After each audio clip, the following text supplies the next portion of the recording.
Open forum. തുറസിന്റെ തുറമുഖങ്ങൾ.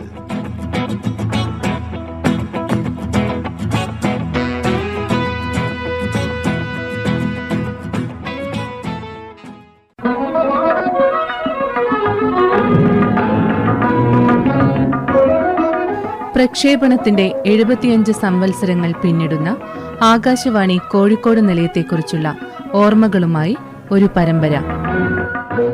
ഓർമ്മയുടെ അറകൾ. തന്റെ രചനകളിൽ ലാളിത്യം മുഖമുദ്രയാക്കിയ മലയാളത്തിന്റെ പ്രിയ കവിയും ബാലസാഹിത്യകാരനുമാണ് ശ്രീ മലയത്ത് അപ്പുണ്ണി. കേന്ദ്ര സാഹിത്യ അക്കാദമിയുടെയും കേരള സാഹിത്യ അക്കാദമിയുടെയും അവാർഡുകൾ ഉൾപ്പെടെ അനവധി പുരസ്കാരങ്ങൾ നേടിയിട്ടുണ്ട്. കുട്ടിക്കഥകൾക്കും കവിതകൾക്കും വേണ്ടി ജീവിതം മാറ്റിവെച്ച ഇദ്ദേഹം ധാരാളം കവിതകളും ലളിതഗാനങ്ങളും ആകാശവാണിക്കു വേണ്ടി രചിച്ചിട്ടുണ്ട്. ഇന്ന് ഓർമ്മയുടെ അറകളിൽ ഓർമ്മകളുമായി ശ്രീ മലയത്ത് അപ്പുണ്ണി. 1956-59 കാലഘട്ടത്തിലാണ് എൻ്റെ ഹൈസ്കൂൾ വിദ്യാഭ്യാസം. എൻ്റെ മലയാളം അധ്യാപകനായിരുന്ന ഗംഗാധരൻ നായ്ക്കത്ത് മാഷ് വായിക്കാൻ ധാരാളം പുസ്തകങ്ങൾ ലൈബ്രറിയിൽ നിന്ന് എടുത്തു തന്നു. അക്കാലത്ത് തുഞ്ചൻപറമ്പിൽ വെച്ച് ആകാശവാണിയുടെ ഒരു കവി സമ്മേളനം നടക്കുന്നുണ്ടായിരുന്നു. എന്നോട് പറഞ്ഞു ആ സമ്മേളനം കേൾക്കാൻ വരണമെന്ന്. ഞാൻ തുഞ്ചൻപറമ്പിൽ ചെന്നു. മലയാളത്തിലെ പ്രമുഖരായ പല കവികളും അവിടെ ഉണ്ടായിരുന്നു. G Sankarakurup, Vennikulam, P Kunhiraman Nair, Vyloppilli, Balamaniamma, Edasseri Govindan Nair, Akkitham, ONV Kurup തുടങ്ങിയവരൊക്കെ അന്ന് അവിടെയുണ്ട്. അവരിൽ പലരെയും മാഷ് എനിക്ക് പരിചയപ്പെടുത്തി. അന്ന് ONV കുറുപ്പ് അവിടെ വായിച്ച ഒരു കവിത ഇന്നും എൻ്റെ മനസ്സിൽ നിൽക്കുന്നു. ചോറൂണ് എന്ന അദ്ദേഹത്തിൻ്റെ പ്രസിദ്ധമായ കവിതയാണ് അവിടെ വായിച്ചത്. മോഹിച്ച കണ്ണിന് പൊൽക്കണിപ്പൂക്കളും ദാഹിച്ച ചുണ്ടിന് നൽത്തേൻ കനികളും നേദിച്ചു കൈകൂപ്പി വൈശാഖ കന്യക മേദിനി തന്നടപ്പന്തലിൽ നിൽക്കവേ എന്നു തുടങ്ങുന്ന ആ കവിത അദ്ദേഹത്തിൻ്റെ നല്ല കവിതകളിൽ ഒന്നായിട്ടാണ് കണക്കാക്കിയിട്ടുള്ളത്. അന്ന് പ്രചാരത്തിലുണ്ടായിരുന്നില്ല എങ്കിലും പിൽക്കാലത്ത് എല്ലാ വീടുകളിലും ആകാശവാണി പ്രക്ഷേപണം കേൾക്കാൻ പറ്റുമായിരുന്നു. വാർത്തകൾ, സിനിമാ ഗാനങ്ങൾ, ലളിതഗാനങ്ങൾ, റേഡിയോ നാടകങ്ങൾ തുടങ്ങിയവ ജനങ്ങൾക്ക് അറിവും ആഹ്ലാദവും പകർന്നു. ഞാൻ 1964 ജോലി കിട്ടി കോഴിക്കോട് നഗരത്തിലെത്തി. അന്ന് ആകാശവാണിയിൽ സ്റ്റാഫ് ആർട്ടിസ്റ്റുമാരായിരുന്ന അക്കിത്തം, കക്കാട് എന്നിവരെ പരിചയപ്പെടുത്തും. എഴുതിയ കവിതകൾ അക്കിത്തത്തിനെയോ കക്കാടിനെയോ കാണിക്കും. അവർ അത് തിരുത്തിത്തരും. ഞാൻ താമസിച്ചിരുന്ന ലോഡ്ജിൽ ഒരു റേഡിയോ ഉണ്ടായിരുന്നു. സിനിമാ ഗാനങ്ങളും ലളിതഗാനങ്ങളും റേഡിയോ നാടകങ്ങളും കേട്ട് ഒഴിവു സമയം ചെലവഴിക്കും. ബാലലോകം, ശിശുലോകം, കാർഷിക രംഗം, വനിതാരംഗം തുടങ്ങിയ വിവിധ പരിപാടികൾ കൊണ്ട് സമ്പുഷ്ടമായിരുന്നു പ്രക്ഷേപണങ്ങൾ. ചിലപ്പോൾ സിനിമയുടെ ശബ്ദരേഖ ഉണ്ടാവും. അക്കാലത്ത് ആകാശവാണിയിലെ ലളിതഗാനങ്ങൾക്ക് ധാരാളം ആസ്വാദകരുണ്ടായിരുന്നു. ആകാശവാണിയിലെ സ്റ്റാഫ് ആർട്ടിസ്റ്റുമാർക്ക് പുറമെ പ്രശസ്തരായ പല കവികളും ഗാനരചന നടത്തിയിരുന്നു. P Bhaskaran, ONV Kurup, Akkitham, Kakkad, TN Gopinathan Nair, Nagavalli RS Kurup, Thikkodiyan തുടങ്ങിയവർ രചിച്ച ലളിതഗാനങ്ങൾ തുടർച്ചയായി പ്രക്ഷേപണം ചെയ്തിരുന്നു. സംഗീത സംവിധായകൻ K രാഘവൻ മാസ്റ്റർ ട്യൂൺ നൽകി കോഴിക്കോട് അബ്ദുൽ ഖാദർ പാടിയ പാടാനോർത്തൊരു മധുരിതഗാനം പാടിയതില്ല ഞാൻ എന്നു തുടങ്ങുന്ന ആ പാട്ട് വളരെ പ്രചാരം ലഭിച്ച ഒന്നായിരുന്നു. ഞാൻ ഗാനരൂപത്തിൽ കുറേ വരികൾ എഴുതി. ആകാശവാണിയിലെ ഉദ്യോഗസ്ഥനായിരുന്ന NN കക്കാടിനെ കാണിച്ചു. അദ്ദേഹം അത് വായിച്ച് പേനയെടുത്ത് കുറേ വരികൾ വെട്ടിമാറ്റി, ചില വാക്കുകൾ മാറ്റി 12 വരിയിൽ ഒതുക്കി. അത് പകർത്തി എഴുതി ആകാശവാണിക്ക് അയച്ചു കൊടുത്തു. വാദ്യമേളങ്ങളോടെ ആകാശവാണി ആ ഗാനം പ്രക്ഷേപണം ചെയ്തു. ഗാനരചന മലയത്തപ്പുണ്ണി, പാടിയത് KP ഉദയഭാനു എന്ന ആമുഖത്തോടെയായിരുന്നു ആ ഗാനം. അതിങ്ങനെയാണ്: വിണ്ണിലെപ്പന്തലിൽ എണ്ണാവിളക്കുകൾ മിന്നിജ്വലിക്കുമീ രാവിൽ, ഏകാകിയായി മലർക്കാവിലിരുന്നു നീ കേഴുകയോ കാട്ടുപൂവേ, മഞ്ഞണി മാമല മോളിൽ നിന്നും നിന്റെ മണവാളനിപ്പം വരുമല്ലോ, മുത്തുമായി വന്നവൻ നിന്നിതൾ ചുണ്ടത്തു മുത്തമർപ്പിക്കാനടുക്കുമ്പോൾ നാണിച്ചു നീ തല തട്ടുമോ പാതിരപ്പൂവേ നീ പുഞ്ചിരിക്കൊള്ളിൽ ഏകാകിയായി മലർക്കാവിലിരുന്നു നീ കേഴുകയോ കാട്ടുപൂവേ.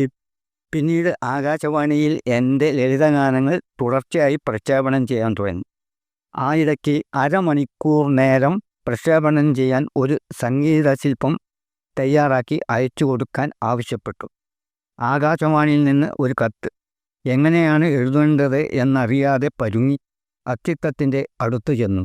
5 or 6 ലളിതഗാനങ്ങൾ, ഇടയ്ക്ക് ഗദ്യം, പരസ്പര ബന്ധമുള്ള ഒരു മാല്യം ശ്രമിച്ചു. കൊയ്ത്തുപാടത്തെ എന്ന പേരിൽ ഒരു സംഗീത ശില്പം തയ്യാറാക്കി. എൻ്റെ ഗ്രാമത്തിൻ്റെ തുടിപ്പുകൾ ഉൾക്കൊള്ളിച്ച ഒരു ഗാനമാലിക. കുന്നും പാടവും തുടികളും കൊയ്ത്തും മെതിയും താറാവിനെ മേച്ചു നടക്കുന്ന മത്തായിച്ചേട്ടനുമൊക്കെ ആ ഫീച്ചറിൽ പ്രതിഫലിച്ചു. കൊച്ചിയിന്നു താറാവിനെ കൊണ്ടുവന്ന ചേട്ട, മത്തായി ചേട്ട, നാടുചുറ്റി നടക്കണ ചേട്ട, ഓ മത്തായി ചേട്ട എന്നു തുടങ്ങുന്ന ആ പാട്ടിൽ മത്തായിച്ചേട്ടനോട് ചോദിക്കുന്നു, കുട്ടനാടൻ വയലുകളെങ്ങനെയുണ്ട്, വയനാടൻ കുന്നുകളെങ്ങനെയുണ്ട്, കൊല്ലം കണ്ട ചേട്ട, കണ്ണൂര് വർത്തമാനം എന്തുട്ട ചേട്ട. ആ പാട്ട് പിന്നീട് പല പരിപാടികളിലും പ്രക്ഷേപണം ചെയ്തിരുന്നു. നഗരത്തിലെ ചില ചുമട്ടുതൊഴിലാളികൾ ഒരിക്കൽ ഈ പാട്ടുപാടി കൊന്തുവണ്ടി വലിക്കുന്നത് കണ്ടതായി ആകാശവാണിയിലെ എൻ്റെ സുഹൃത്ത് PS നമ്പീശൻ എന്നോട് പറയുകയുണ്ടായി. അന്ന് ആ സംഗീത ശില്പത്തിന് കിട്ടിയ പ്രതിഫലം 50 രൂപയായിരുന്നു. അന്ന് സാഹിത്യകലാരംഗത്തെ പല മഹാപ്രതിഭകളും കോഴിക്കോട് ആകാശവാണിയിൽ പ്രവർത്തിച്ചിരുന്നു. Uroob, Thikkodiyan, Akkitham, Kakkad, KA Kodungallur, Vinayan, UA Khader, Jagathy NK ആചാരി, സംഗീത സംവിധായകൻ രാഘവൻ മാഷ്, കോന്നിയൂർ R നരേന്ദ്രനാഥ്, അങ്ങനെ പോകുന്നു ആ നിര. ശബ്ദം കേട്ട് ആരുടേതാണ് ഈ ശബ്ദം എന്ന് ആരാഞ്ഞിരുന്ന ഒരു അനൗൺസർ ഉണ്ടായിരുന്നു, അഹമ്മദ് കോയ. അദ്ദേഹം സേവനം തുടരാതെ ആകാശവാണി വിട്ടുപോയി. Susheela Vijayaraghavan, Malini Ravi Varma, Rajam K Nair, Padmini Madhavan, KPK Nambiar, V Narayanan, Kappil Sukumaran, Karumala Balakrishnan, AP Meharali, Saradamani, Gayathri, Sreekrishnan, Hari, TH ലളിത തുടങ്ങിയവർ ആകാശവാണിയിൽ ജോലി ചെയ്തവരും ആണ്. ആകാശവാണി കുട്ടികൾക്കു വേണ്ടി പ്രക്ഷേപണം ചെയ്തിരുന്ന ബാലലോകം പരിപാടിയിൽ ഉൾക്കൊള്ളിക്കാൻ പറ്റിയ സാഹിത്യരചനകൾ അയച്ചു കൊടുക്കാൻ എന്നോട് ആവശ്യപ്പെട്ടു. അപ്രകാരം ധാരാളം ബാലകവിതകൾ എഴുതേണ്ടി വന്നു. ബാലസാഹിത്യ രചനയ്ക്ക് പ്രചോദനം തന്നത് ആകാശവാണിയാണ്. ബാലേട്ടൻ എന്ന പേരിൽ ബാലലോകം കൈകാര്യം ചെയ്തിരുന്ന കരുമല ബാലകൃഷ്ണനാണ്. അക്കാലത്ത് ധാരാളം കുട്ടിക്കവിതകൾ എഴുതി. ആ കവിതകൾ ബാലമാസികകളിൽ പ്രസിദ്ധീകരിച്ചു. പിന്നീടവ പുസ്തക രൂപത്തിൽ പ്രസിദ്ധീകരിച്ചു. സംസ്ഥാന ബാലസാഹിത്യ ഇൻസ്റ്റിറ്റ്യൂട്ടിൻ്റെ കവിതയ്ക്കുള്ള അവാർഡ് നേടിയ തേൻതുള്ളികൾ എന്ന ബാലകവിതാ സമാഹാരത്തിലെ മിക്ക കവിതകളും ആകാശവാണിക്ക് വേണ്ടി രചിച്ചവയാണ്. അങ്ങനെ ബാലസാഹിത്യ രംഗത്തും ഒരിടം കിട്ടാനിടയായി. ഓണാഘോഷത്തോടനുബന്ധിച്ച് ആകാശവാണി വർഷം തോറും സംഘടിപ്പിക്കാറുള്ള പ്രത്യേക ലളിതഗാന പരിപാടിയിൽ ഉൾക്കൊള്ളിച്ച എൻ്റെ ഒരു ഗാനത്തിന് വളരെ പ്രചാരം ലഭിക്കുകയുണ്ടായി. സിന്ധുഗംഗാ സമതലഭൂവിൽ വംഗദ്രാവിഡ കൽപ്പകവനിയിൽ ചന്ദന സുരവിലഗന്ധം തൂകും തങ്കമലരേ നീ വിരിയൂ, വസന്തമേ വസന്തമേ വസന്തമേ നീ വന്നണയൂ എന്നു തുടങ്ങുന്ന ആ സംഘഗാനം വളരെ കാലം തുടർച്ചയായി പ്രക്ഷേപണം ചെയ്തിരുന്നു. റേഡിയോ ശ്രോതാക്കൾക്കിടയിൽ പ്രചാരം ലഭിച്ച മറ്റൊരു ഗാനം ഇങ്ങനെയാണ്. മണ്ണപ്പമുണ്ടാക്കി വയ്ക്കും വീട്ടമ്മയ്ക്കു കണ്ണെഴുതണ്ടേ കാതോളം, കലിവീടു കെട്ടിക്കളിക്കും വീട്ടമ്മയ്ക്കു വളകളിടണ്ടേ മുട്ടോളം, കൊട്ടും കുഴലൂത്തും കേൾക്കുന്നുണ്ടമ്പല മുറ്റത്തു കതിനകൾ പൊട്ടുന്നു, ചിമ്മിണിക്കാവിലെ താലപ്പൊലി കാണാൻ അമ്മിണി കുഞ്ഞിനു പോവണ്ടേ, പുത്തനുടുപ്പുമായി പാവക്കിടാവുമായി തെന്നി തെന്നി നടക്കണ്ടേ, കാലുകുഴയുമ്പോൾ അച്ഛൻ്റെ തോളത്തു കയറി സവാരി നടത്തണ്ടേ. ഈ ഗാനവും കുറേ കാലം നിരന്തരം പ്രക്ഷേപണം ചെയ്തിരുന്നു. പല ഗാനങ്ങളും ലളിത സംഗീത പാഠത്തിൽ ഉൾക്കൊള്ളിക്കുകയും ചെയ്തിരുന്നു.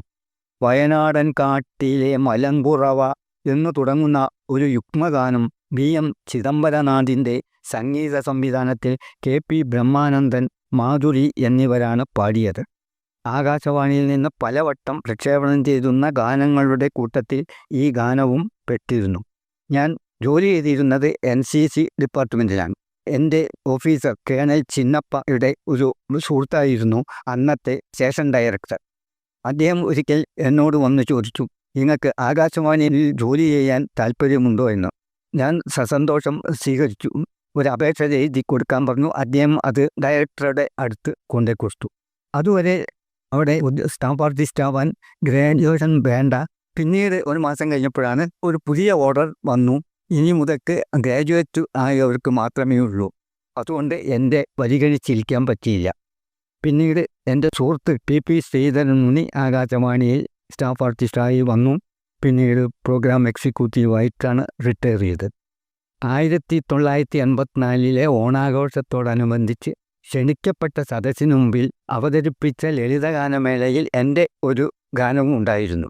അന്ന് ആകാശവാണിയിലെ സംഗീത വിഭാഗത്തിലെ കുഞ്ഞിരാമൻ ഭാഗവതർ അദ്ദേഹം എന്നോട് പറഞ്ഞു, നിങ്ങൾ ഇങ്ങനത്തെ സാധാരണ എഴുതുന്ന മായിട്ട് തത്വചിന്തയോ അല്ലെങ്കിൽ കവിത്വമുള്ള അതന്നല്ല, ഈ വയലാറൊക്കെ എഴുതുന്നില്ലേ, കുറച്ചൊക്കെ ഒരു രീതിയിൽ എന്തെങ്കിലും അപ്പോഴത്തെ ജനങ്ങൾക്ക് അതാണ് ആവശ്യമെന്ന്.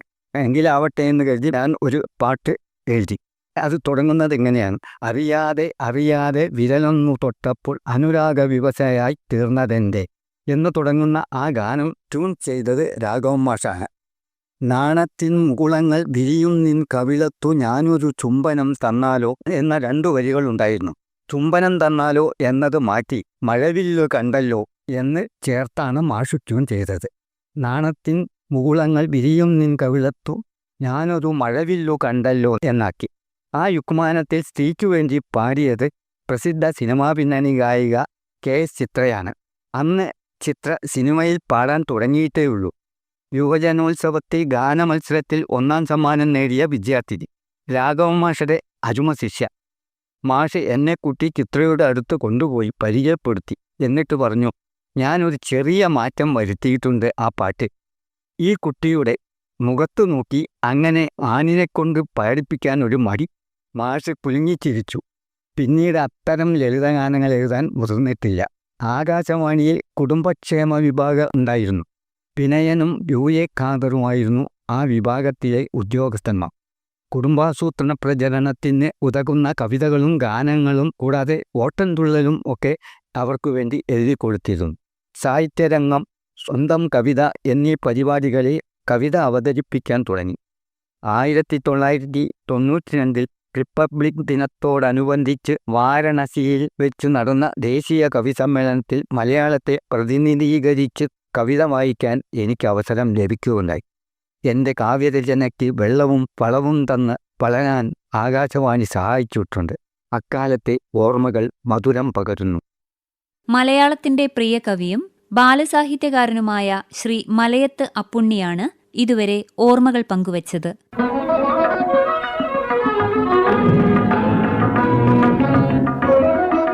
പ്രക്ഷേപണത്തിന്റെ 75 സംവത്സരങ്ങൾ പിന്നിടുന്ന ആകാശവാണി കോഴിക്കോട് നിലയത്തെക്കുറിച്ചുള്ള ഓർമ്മകളുമായി ഒരു പരമ്പര. ഓർമ്മയുടെ അറകൾ.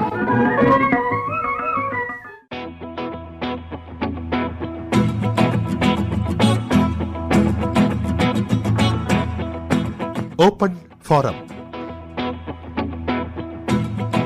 തുറസിന്റെ തുറമുഖങ്ങൾ.